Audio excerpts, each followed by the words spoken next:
ರಾಜ್ಯ ಹೈಕೋರ್ಟ್ ಒಟ್ಟು 158 ಸಿವಿಲ್ ನ್ಯಾಯಾಧೀಶರ ಹುದ್ದೆಗಳ ನೇಮಕಾತಿಗೆ ಅಧಿಸೂಚನೆ ಹೊರಡಿಸಿದ್ದು ಅರ್ಜಿ ಆಹ್ವಾನಿಸಲಾಗಿದೆ. ಒಟ್ಟು 158 ಹುದ್ದೆಗಳನ್ನು ಭರ್ತಿ ಮಾಡಲಾಗುತ್ತಿದೆ. ಅರ್ಜಿ ಸಲ್ಲಿಸಲು ಮಾರ್ಚ್ 12 ಕೊನೆಯ ದಿನವಾಗಿದೆ.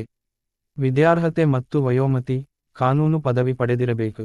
ಪರಿಶಿಷ್ಟ ಜಾತಿ ಹಾಗೂ ಪರಿಶಿಷ್ಟ ಪಂಗಡದ ಹಾಗೂ ಪ್ರವರ್ಗ 1ರ ಅಭ್ಯರ್ಥಿಗಳಾಗಿದ್ದರೆ 40 ವರ್ಷದೊಳಗಿರಬೇಕು. ಹಿಂದುಳಿದ ವರ್ಗದವರಾಗಿದ್ದರೆ 38 ಹಾಗೂ ಇತರ ವರ್ಗದವರು 35 ವರ್ಷದೊಳಗಿರಬೇಕು. ಮಾಜಿ ಸೈನಿಕರಾಗಿದ್ದರೆ 3 ವರ್ಷ ವಯೋ ಸಡಿಲಿಕೆ ಇರಲಿದೆ.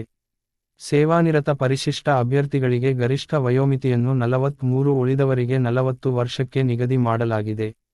ನೇಮಕಾತಿ ವಿಧಾನ: ಹೈಕೋರ್ಟ್ನಿಂದ ನಡೆಸಲಾಗುವ ಸ್ಪರ್ಧಾತ್ಮಕ ಪರೀಕ್ಷೆ ಮೂಲಕ ಅಭ್ಯರ್ಥಿಗಳನ್ನು ಆಯ್ಕೆ ಮಾಡಲಾಗುತ್ತದೆ. ಸ್ಪರ್ಧಾತ್ಮಕ ಪರೀಕ್ಷೆಯು 3 ಹಂತಗಳನ್ನು ಒಳಗೊಂಡಿದೆ. ಪೂರ್ವಭಾವಿ ಪರೀಕ್ಷೆ, ಮುಖ್ಯ ಪರೀಕ್ಷೆ ಹಾಗೂ ಮೌಖಿಕ ಪರೀಕ್ಷೆ ನಡೆಸಲಾಗುತ್ತದೆ. ಪೂರ್ವಭಾವಿ ಪರೀಕ್ಷೆಯಲ್ಲಿ ಪಡೆದ ಅಂಕಗಳನ್ನು ಮುಖ್ಯ ಪರೀಕ್ಷೆಯ ಅರ್ಹತೆಗೆ ಮಾತ್ರ ಪರಿಗಣಿಸಲಾಗುತ್ತದೆ ಎಂದು ಸ್ಪಷ್ಟಪಡಿಸಲಾಗಿದೆ. ಮುಖ್ಯ ಪರೀಕ್ಷೆ ಒಟ್ಟು 400 ಅಂಕ ಒಳಗೊಂಡಿದ್ದು, ಭಾಷಾಂತರ ಪತ್ರಿಕೆ, 3 ಕಾನೂನು ಪತ್ರಿಕೆಗೆ ಉತ್ತರಿಸಬೇಕಿದೆ. ಮೌಖಿಕ ಪರೀಕ್ಷೆಗೆ 100 ಅಂಕಗಳು ಇರಲಿದ್ದು, ಕಂಪ್ಯೂಟರ್ ಪರೀಕ್ಷೆ 25 ಅಂಕಗಳದ್ದಾಗಿದೆ. ಮುಖ್ಯ ಪರೀಕ್ಷೆ ಹಾಗೂ ಮೌಖಿಕ ಪರೀಕ್ಷೆಯನ್ನು ಅಭ್ಯರ್ಥಿಗಳು ಇಚ್ಛಿಸಿದ್ದಲ್ಲಿ ಕನ್ನಡದಲ್ಲಿ ಉತ್ತರಿಸಬಹುದು.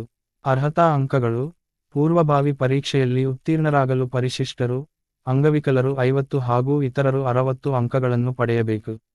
ಅರ್ಜಿ ಶುಲ್ಕ: ಪೂರ್ವಭಾವಿ ಪರೀಕ್ಷೆಗೆ ಪರಿಶಿಷ್ಟರು, ಪ್ರವರ್ಗ 1 ಹಾಗೂ ಅಂಗವಿಕಲರಿಗೆ ₹500, ಉಳಿದವರಿಗೆ ₹1,000 ಶುಲ್ಕ ವಿಧಿಸಲಾಗಿದೆ. ಇನ್ನು ಮುಖ್ಯ ಪರೀಕ್ಷೆಗೆ ಕ್ರಮವಾಗಿ $750 ಹಾಗೂ $1,500 ಪಾವತಿಸಬೇಕಾಗುತ್ತದೆ. ಅರ್ಜಿ ಸಲ್ಲಿಕೆ ಲಿಂಕನ್ನು ಡಿಸ್ಕ್ರಿಪ್ಷನ್ ಬಾಕ್ಸ್ ಅಲ್ಲಿ ಕೊಟ್ಟಿರುತ್ತೇನೆ, ಅಲ್ಲಿಂದ ಹೋಗಿ ನೀವು ಅರ್ಜಿಯನ್ನು ಸಲ್ಲಿಸಬಹುದು.